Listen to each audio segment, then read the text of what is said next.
تکبیر خو وایي. امامت هغه مقام ده چې ابو الانبیاء حضرت ابراهیم علیه السلام هغه ته دعا کړې ده او هغه مقام دی الله رب العزت نه غوښتی ده چې قرآن عظیم الشان د دې کلام شاهد ده.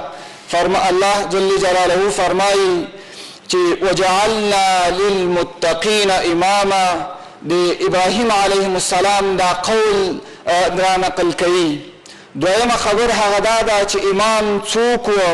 امام جناب محمد رسول الله صلی الله علیه وسلم و پیشوا و کله به چې په منبر ودرېده په محراب کې ودرېده د محراب امام و کله به چې په سنګر کې ودرېده د سنګر امام و او کله به چې اجتماع ته وړاندې شو نو د اجتماع امام و. الله رب العزت دی وکړي چې موږ د جناب محمد رسول الله صلی الله علیه وسلم هغه مقام او هغه منزلت تر خپل وس پورې هغه ساتلی اوسیږي. دویمه خبر زما د یو شیخ رایاده شوه زمونږ استاد و کله به چې موږ د فقه درس ویل هدایه شریف کې کله چې د امامت بحث راغی نو هغه به د امام ابو حنیفه نعمان بن ثابت رحمت الله علیه یو واقعه را بیانوله د هغه د مناقبونه او ویلي چې امام صاحب یو ورځ د یو ملګري سره په لار روانو نو باران شوی او ځمکه خټه وه نو د هغه ملګري خپه وښویېده نو امام صاحب ورته وویل چې خپه محکمه لګوه چې خپه دې ونه ښویېږي. هغه ورته وویل چې جناب امام صاحب که زما خپه وښویېږي نو بیرته به راوچت شمه خو ته خپه محکمه لګوه چې تا پسې ملت اقتدا کړې ده او د ملت خپه در پسې ونه ښویېږي. نو الله رب العزت دی وکړي چې موږ هغه مقام هغه ساتلی اوسیږي او ستاسو د اعتماد نه ستاسو علماء کرامو د اعتماد نه چې په موږ باندې مو کړی و هغه ستاسو اعتماد مو ساتلی اوسي.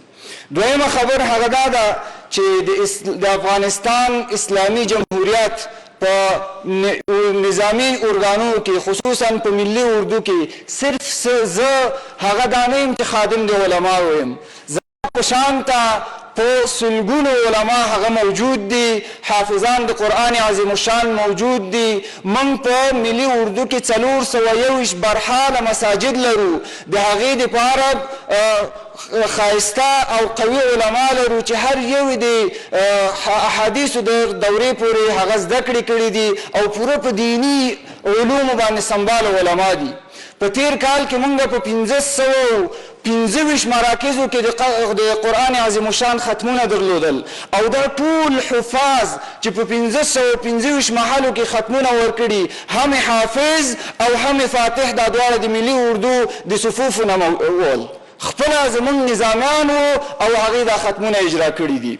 بله خبر دا ده چې د افغانستان 99.9% اوسیدونکي استوګن دا مسلمانان دي. یو څه وخت مخکې یو نهاد هغه یو سروې کړی و کېدای شي تاسو علماو په هغې نه په جریان کې هستئ په هغې کې افغانستان د اسلامي هیوادونو په سر کې د اسلام په تطبیق د اسلام د احکامو په جاري کولو کې او همدارنګه اسلامي اعمالو ترسره کولو کې لومړی مقام ګټلی و. هغه هیواد چې سعودي عربستان زموږ قبله ده د هغې نه هم د مجاهد ملت چې دا مقام وړی و او په لومړي مقام کې چې دا هغه قرار درلوده. موږ عسکر یو کله چې د یو مجازي امیر په مخ کې ودرېږو زموږ طریقه هغه دا ده چې یو عسکر به ډېر په یو ښایسته زیور باندې ولاړ اوسیږي او د امیر د امر نه بغیر به ځان ته حرکت هم نه ورکوي. ولې کله چې د حقیقي مالک په مخ کې ودرېږي نو هغه خشوع او خضوع خو باید ډېره زیاته اوسیږي ځکه دا صفت د صحابهو صفت ده. دا هغه صفت ده چې الله رب العزت په قرآن عظیم الشان سورة مؤمنین کې فرمایي الذین هم علی صلاتهم خاشعون. دا د مؤمن صفت ده کله چې الله ته ودرېږي الله ته په عبادت کې اوسیږي هغه کې باید خشوع اوسیږي. خشوع څه ته وایي تاسو علماء کرام په دې باندې پوهیږئ. خشوع هغه د زړه ارتباط ده د الله رب العزت سره. کله چې زمونږ د زړه ارتباط د الله سره قایم شو نو بیا په دې مجازي ټک ټوک باندې بیا موږ باید په دې خبر نه شو موږ حقیقي مالک ته ولاړ یو. زمونږ د ژوند او مرګ مالک هغه ذات ده چې هغه موږ مونږ پیدا کړی یو ولې کله چې هغه خالق ته مونږ ویریږو نو بیا په دې مجازي ټک ټوک باندې باید مونږ خبر نه اوسېږو. الله رب العزت د مونږ تاسو ټول ته د عمل کولو په احکامو د دین باندې توفیق را نصیب کړي